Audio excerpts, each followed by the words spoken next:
Jean-Louis Valade, je suis adjoint à l'urbanisme. Que faut-il retenir en 2011 de l'activité urbanistique de la commune? Je dirais essentiellement trois choses.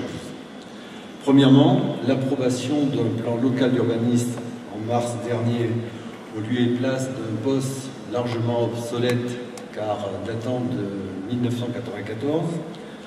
Deuxièmement, la mise en place de 3 programmes d'aménagement et d'équipement, communément appelés PAE, sur le secteur de la Plaine.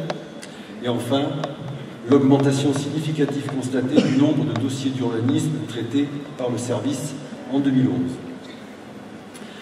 C'est en effet l'approbation du PLU qu'il convient de retenir en premier lieu. Il faut savoir que ce nouveau document d'urbanisme a fixé pour les 10 à 15 années à venir les principaux objectifs de développement de la commune et en a réglementé les modalités d'application.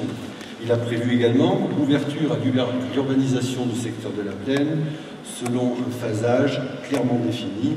Je vous rappelle que c'est presque 50 hectares.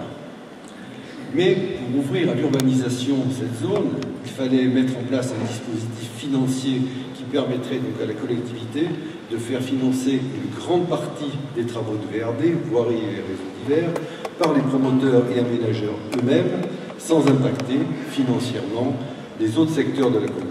Les 3 PAE mis en place, approuvés en décembre dernier, remplissent totalement ces conditions.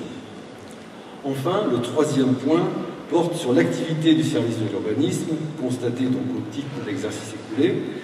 C'est ainsi que les données statistiques de 2011 nous ont montré que sur cette période, nous avons instruit 149 nouveaux permis de construire, soit une progression de près de 12%. Les déclarations préalables, ex-déclarations de travaux, ont suivi quasiment la même pente. Elles représentent près de 300 actes, soit une augmentation de 15%. Les renseignements d'urbanisme, au nombre de 400, sont eux aussi en nette progression, plus 21%. Enfin, on notera que les activités du service foncier ont permis le traitement d'une cinquantaine d'actes pour l'acquisition, la création ou l'élargissement des voiries communales.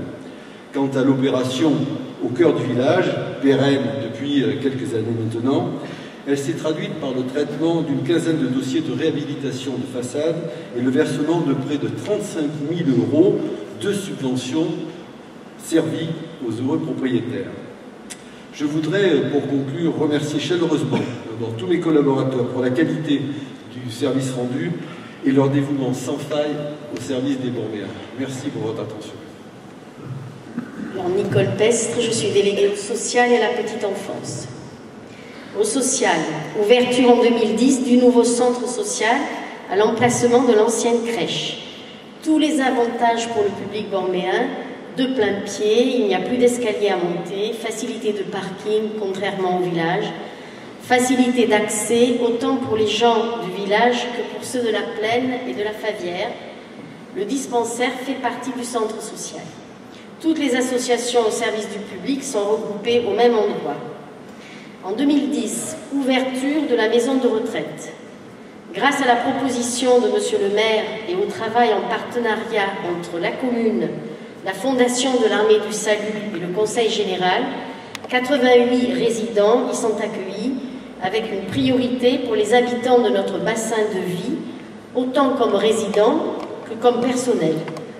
Un accueil de jour existe déjà et sera également ouvert aux personnes désorientées. La petite enfance. Avec notre nouvelle crèche, nous sommes passés de 20 bébés accueillis dans l'ancienne crèche à 40 actuellement. Dès 2012, l'agrément passera à 50 enfants et 60 en 2014, avec bien entendu les inévitables recrutements nécessaires. La nouvelle crèche est vraiment magnifique, fonctionnelle, adaptée on ne peut mieux aux petits enfants et comporte 3 sections, les bébés, les moyens et les grands.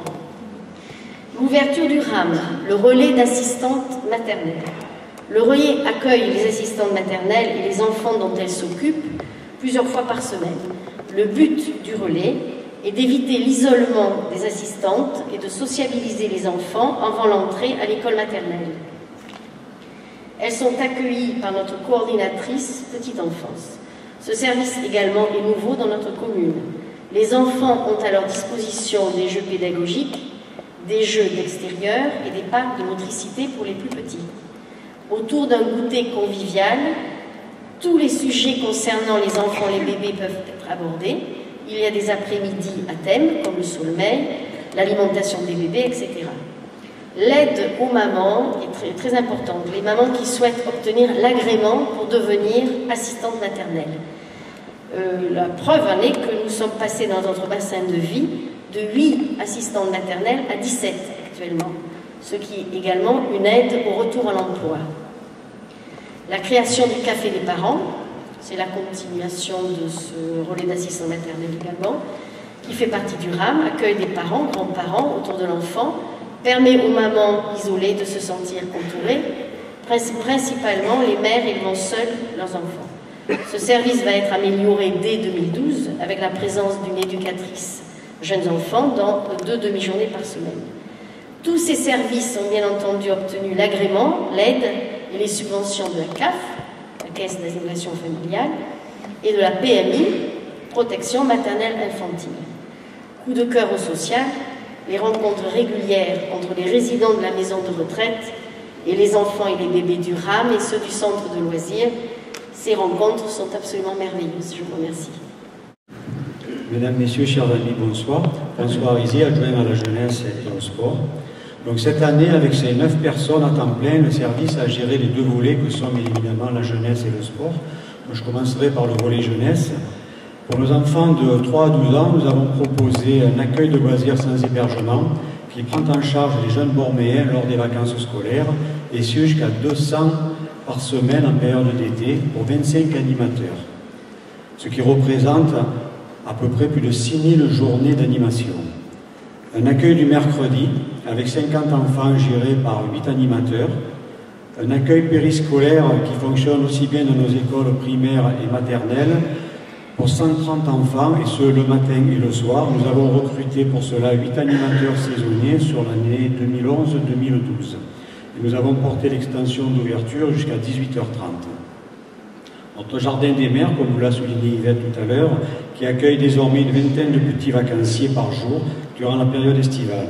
La structure est une base de plein air située à La Favière. Notre séjour ski, qui permet à 70 enfants de la commune de profiter à tarif réduit des joies de la montagne et qui a un succès grandissant d'année en année. Pour nos ados de 12 à 17 ans, on commence jeune, mais à 12 et 12 ans maintenant, notre passeport jeune fonctionne désormais tout l'été et rassemble 50 adolescents par semaine. Ce sont des vacances à dominante sportive avec des loisirs de plein air le matin et nautique l'après-midi.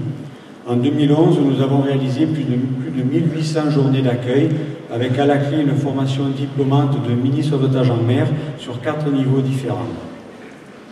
Un séjour découverte lors des vacances de Pâques. En 2011, c'était un séjour voile où 16 bornéens sont partis une semaine en mer sur 2 voiliers à la découverte des îles d'Or. Toujours en 2011, nous avons réalisé plus d'une vingtaine de sorties week-end, cinéma, bowling, karting, séjour en Camargue, dans le Verdon. Voilà donc pour notre action jeunesse. Le volet sport donc, du service, c'est la gestion des installations sportives, complexe pour Misport, le gymnase Frédéric Mistral, bientôt Pierre Quinon, la mise à disposition des éducateurs territoriaux pour le sport scolaire, au collège et à l'école primaire, pour les activités voile et tennis, la gestion des manifestations sportives organisées par la municipalité, sport en lumière, le téléthon à dominante sportive, et sans oublier bien sûr le contact permanent de tout le tissu associatif sportif. Donc en conclusion, je terminerai en mettant l'accent, il en faut un petit peu, sur la part du budget communal qui nous est alloué et qui a permis cette année encore d'offrir à nos enfants et ados une grande variété d'activités. Elle a également le souci de mettre en place un mode de calcul de tarifs dégressifs afin d'aider le plus grand nombre d'entre eux à profiter de toutes nos actions et de tous nos accueils. Je vous remercie de votre attention.